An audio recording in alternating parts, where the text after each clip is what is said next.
Welcome to DPVD classes. So बच्चों, आज के इस वीडियो में हम लोग करने वाले हैं क्लास 10 मैथ्स, और मैथ्स में करने वाले हैं बच्चों एक्सरसाइज 14.1 का क्वेश्चन नंबर 12। सो बच्चों, सबसे पहले हम क्वेश्चन नंबर 12 को पढ़ते हैं। A game consist of chance consist of spinning arrow which comes to rest at one of the numbers 1, 2, 3, 4, 5, 6, 7, 8 and these are equally likely outcomes. What is the probability that it will point at? 8 an odd number, a number greater than 2, a number less than 9. सो बच्चों देखो, इसमें क्या बोला गया है, एक game है chance का। देखो चैप्टर भी हमारा चांस का और ये गेम भी चांस का। सो इसमें है क्या, इस तरीके से एक सर्कुलर डिस्क या फिर आप सर्कुलर गेम मान लो, इस पर नंबर से लिखे इस तरीके से 1, 2, 3, 4 और 8 तक। ठीक है, यहाँ पे एक एरो लगा हुआ है। जैसे मान लो ये व्हील कुछ इस तरीके से लगा हुआ है। ठीक है, मैंने इसको स्पिन किया तो यहाँ पे एक एरो लगा हुआ और मेरा एरो जाके यहाँ पे 1 पे रुक गया। ठीक है, तो इसी तरीके से मेरा ये एरो 7 पे भी आ सकता है, 6 पे भी आ सकता है, 5 पे भी आ सकता है। जो चीज़ यहाँ पे रुकेगा उस पर आ जाएगा। ठीक है, तो ये जो आ रहा है ना, ये सभी इक्वली लाइकली आउटकम्स है। इक्वली लाइकली आउटकम्स है मतलब कि ये सब पे आने के चांस बराबर है। ये नहीं कि सिर्फ 1 ही आएगा या 7 ही आएगा, 4 भी आ सकता है, 5 भी आ सकता है, कुछ भी आ सकता है, सभी इक्वल है। ठीक है, तो अब हमें बताना है कि 8 आएगा, इसका क्या चांस है, कि 8 आने का क्या चांस है यहाँ पे। तो देखो सबसे पहले 8 आने का चांस फाइंड करते हैं।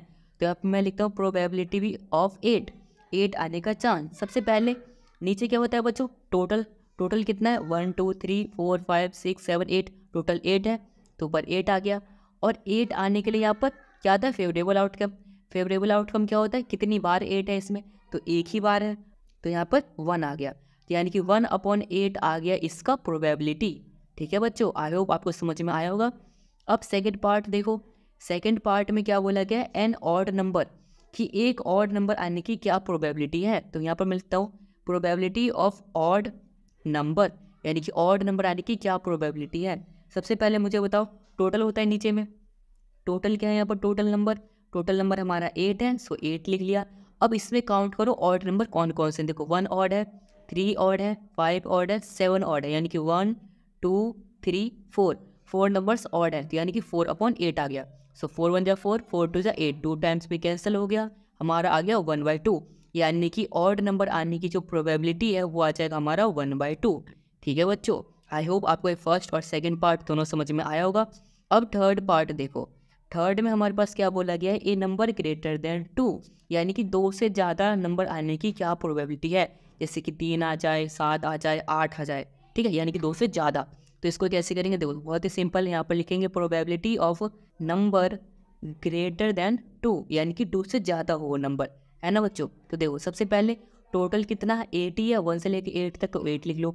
उसके बाद 2 से ज़्यादा नंबर कौन कौन से हैं, देखो यहाँ पे 3 है, 4 है, 5 है, 6 है, 7 है, 8 है। तो टोटल नंबर कितने हैं, 1, 2, 3, 4, 5, 6 है, तो यानी कि 6/8 आ गई इसकी प्रोबेबिलिटी। इसको कट करेंगे 2 से, 2 3 जा 6, इसको कट करेंगे 2 से, 2 4 जा 8, यानी कि हमारा कितना आ गया, 3/4 आ गया।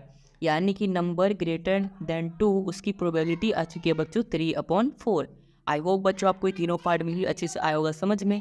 अब इसका फोर्थ पार्ट देखो बच्चों, फोर्थ में क्या बोला गया है, ए नंबर लेस देन 9, एक ऐसा नंबर जो कि 9 से कम हो, वो आने की प्रोबेबिलिटी क्या है। तो देखो यहाँ पर मैं लिखता हूँ probability of number less than 9, यानी कि 9 से कम। ठीक है, तो देखो सबसे पहले टोटल कितना है यहाँ पर 8 है। ठीक है, और 9 से कम कितना है, 9 से कम तो 8 भी है, 7 भी है, 6 भी है, 5 भी है, 4 भी है, 3 भी है, 2 भी है, 1 भी है, यानी कि सारे ही नंबर 9 से कम है। तो यानी कि आने वाले नंबर भी 8 हो गए, तो 8 से 8 कैंसिल कर देंगे तो 1/1 आ गया, और 1/1 हमारा 1 होता है। यानी कि बच्चों प्रोबेबिलिटी जो कि 9 से कम नंबर हो उनके आने की 1 है, यानी कि श्योर इवेंट हो गया, यानी कि आएगा ही आएगा। ठीक है बच्चों, तो इस तरीके से हमने फर्स्ट, सेकेंड, थर्ड, फोर्थ, ये चारों पार्ट का कर लिया सॉल्यूशन। आई होप बच्चों आपको एक्सरसाइज 14.1 का क्वेश्चन नंबर 12 पूरा अच्छे से आया होगा समझ में। अगर आया है समझ में तो इस वीडियो को लाइक कर देना, चैनल को सब्सक्राइब कर देना, और इस वीडियो को अपने दोस्तों के साथ भी जरूर शेयर कर देना। And thanks for watching this video.